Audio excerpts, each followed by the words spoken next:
Welcome to GEO Art Design, and today we're doing another sketch and paint session. Our subject today will be this little sketch from my sketchbook. So there's lots of different versions of this kicking around with different flowers and vases and wine bottles and backgrounds. So we'll do our own version of this painting. So it's basically a vase, and we've got a flower, we're going to have a wine bottle, and we'll have a glass. We'll probably shrink this down a little bit. That's a little bit of a long handle on the, or long neck on that glass. So we will have a background. We're going to sketch the side of the canvas. I'm going to paint the background though first, and we're going to paint the bottom of this so that we've got that done, and then we'll layer our sketch on top of that. So I'm going to start my background for this first because I'm going to use some darker colors. I'm going to use red here, and I'm going to put a kind of a brown mix up through the top here for the where the flower and the wine bottle and the cup will go. So I've mixed a bit of red here, or just a bit of red rather, and some black. And I'm going to come in some areas, and I'm going to start to apply my red paint here. You can see I have drew a line here. So I've got a line drawn right down here. So we'll come down and we'll go along and we'll get that painted in. And it doesn't have to be perfect, but I've just got it sectioned off a bit so that I know that the bottom part of this painting will be red. I'm using a dagger brush.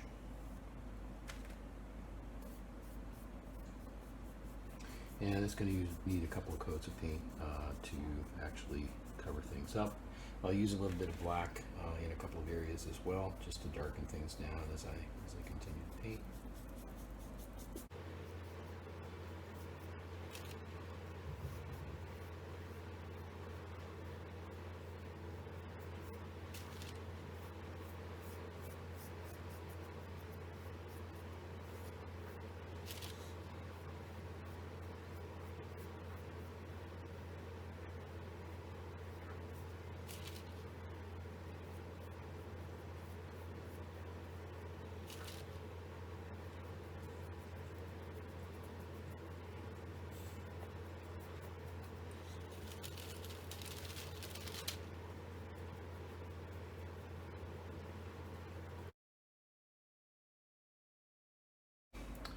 Okay, so I've got the red paint on the bottom portion here where I want to. I've let it dry, so it's dried.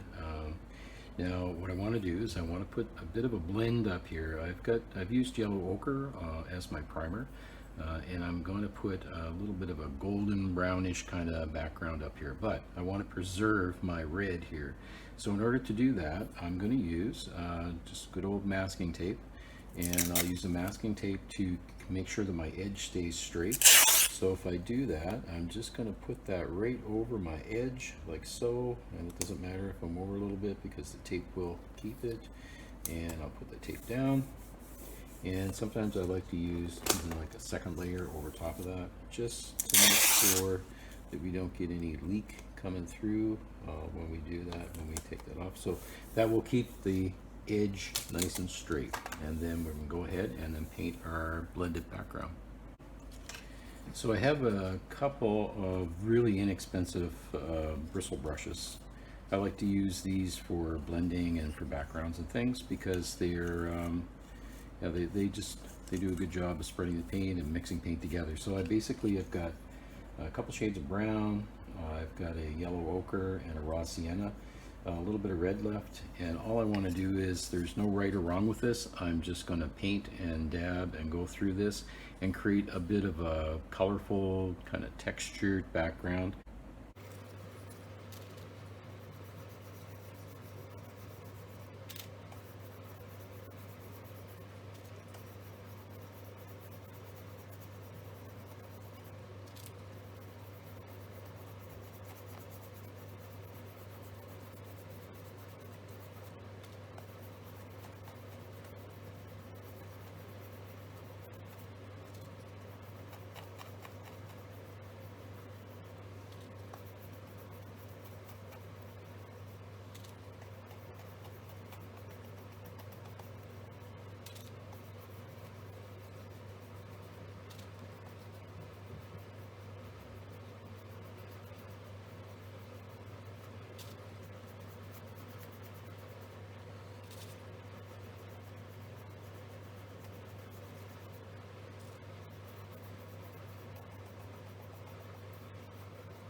So I've blended this out. It still has to dry, but and it'll look a little different as it dries. But I've added the colors that I had, a couple of shades of brown, the yellow ochre and raw sienna, put a few little strokes of red in there with it as well. So I was just doing the back and forth stroking with the brush, and as it dries, some of this will definitely differ, and as it dries, we'll pull this off and then we'll sketch it out. Okay, so this is pretty much dry now, so I'm just going to take the tape off, and sometimes when you do, there may be some traces of things and you may need to touch it up, but anyway, hopefully this is all pretty good. Doesn't look too bad. A little bit of just a little touch there that I may need to touch up where it leaked underneath the tape. Okay, so we have our background that's dried now, and now we need to sketch our image on this painted background. And I know it's much easier to just paint on a white background, or sketch rather on a white background, but this type of a background, if you want to use something textured, you really need to let it dry before you can get to anything, and it's really hard to do this if you have this painting on there. Can you imagine trying to do this kind of cross stroke with your brush, or trying to get around there with all these different colors into this? So you really have to, if you're going to do some type of a textured background, apply that before you put your sketch on. So I have two different types of charcoal here. One is a charcoal pencil and the other is a charcoal stick. So this is really good to use on canvas. This one is really good to use on any type of board, or whether it's wood, whether it's a canvas board, or whether it's canvas. This will, you can really see this. This will smudge off. Charcoal will smudge off really easily. So if you're using it and you're painting on it, the charcoal will kind of get absorbed into the paint. Don't use graphite pencils on canvas and that, because they have a lasting kind of impression on the canvas. So don't use those. Try to use charcoal or a charcoal stick. Charcoal comes in black, gray, and white, so you can use it on different backgrounds. I have a white charcoal stick, but I'm not going to use it here. We're just going to use this black charcoal, and we'll sketch out our image. We're going to basically do shapes. So looking at this, you can see that when I sketched it, I did a square with this first, and then shaped that into the vase. This, I just basically did a line, and then we did a circle, and then we shaped the rose into it. Here, this is basically just a rectangle to here, and then maybe more of a little triangular shape up top, and then we shape that body of the wine bottle into the rectangle, and then get rid of the external lines. Here we've just got an ellipsis, we've got a circle, and then we've got a line, and then we just shape those things in. So basically we use a charcoal to get the shapes going, the basic shapes, and then we'll shape those into the actual objects that we have here on the canvas. So if you've seen any of my other videos regarding sketching, I do talk about the rule of thirds. So the rule of thirds just simply means that you've got your canvas with three sections, okay, vertically and horizontally. And where those sections intersect, those intersection points, are places where you put things of interest, so they become visually interesting to the person that's looking at your painting. So if I look at this, you know, I'm visually going to do that. I'm not going to sketch them on here because I don't want to put the lines on there that I don't need to. But if you were putting on just a blank canvas and you're trying to sketch things out, remember 3 vertical, 3 horizontal, and then that sections off your painting.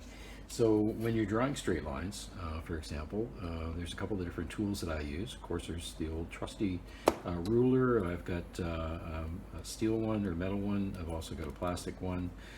I have my longer than 12 inches, so I've got my 3 meter stick, or my yardstick, that I use for bigger canvases. And I have this little tool that I bought at a hardware store, which is basically an edger that you would use in painting. But I find it really good because I've got a handle that I can use for it if I'm trying to draw a line. It comes in really handy for drawing. So just think about different tools that you can look at. There's nothing that says you can't buy things like from a dollar store or from a hardware store that can help you to section things out or to create shapes in your drawings. Okay, so in the sketch that I did, I have everything kind of like on a baseline here. So we need to create a baseline where that's is going to go. So I'm just going to draw this across here with the charcoal just to get a rough idea.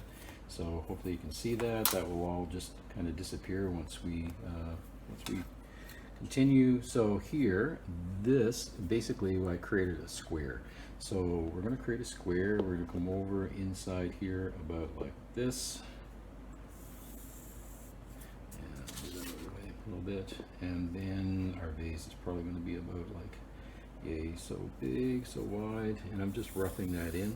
So that gives you kind of an idea there. The wine bottle, okay, so the wine bottle is going to be a little bit taller than the vase, and it's going to be quite narrow. So let's just rough that in roughly right about here. And you can see how this tool comes in pretty handy for making shapes. And then that wine bottle is going to be quite narrow. So right about there at the most, okay. And then we've got a glass. So the glass is going to be basically an elliptical that's going to come down here and sit at the bottom of that.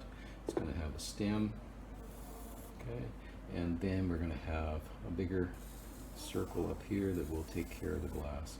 So those are the basic shapes here. We've got the squared off here, and then this one will be squared off there, and then we're going to just put another kind of a triangular shape up here. We'll shape that all in, and then here we're going to have our stem from the rose, and like so.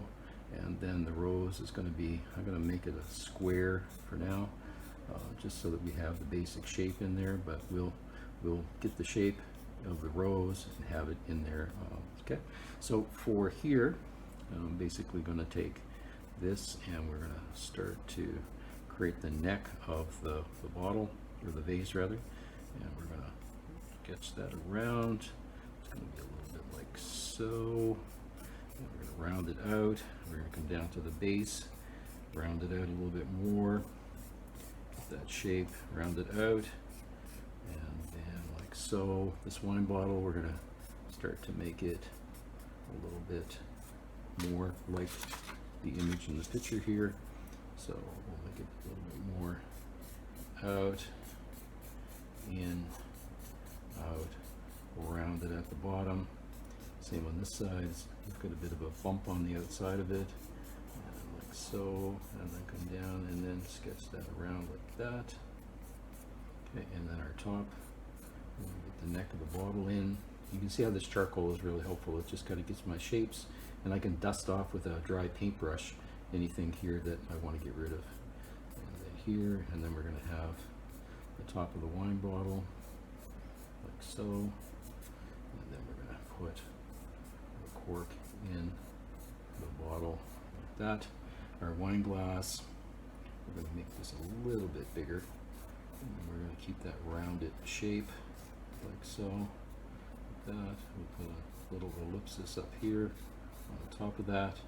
And then we're just going to thicken this up for the stem a little bit, like so. And then get this a little bit more over this way. And the stem's going to come down and be like so. And then for our rose, we're just going to get that shape in here. We want to get that ellipsis at the top of this. And then we'll draw some petals. The stem's going to be a bit thicker, of course. And then we just want, you know, a few little leaves that are coming off of this, and we'll straighten these up when we get into the painting of it. And then another one or two that are going to come here. That's a little bit too big, but that's okay. We'll fix it up.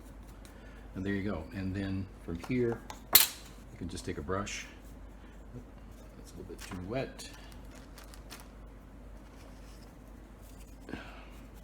And just dust these things off so that they start to disappear. And the lighter that you put your charcoal in, with the less pressure that you put your charcoal in, then the easier this is to come off.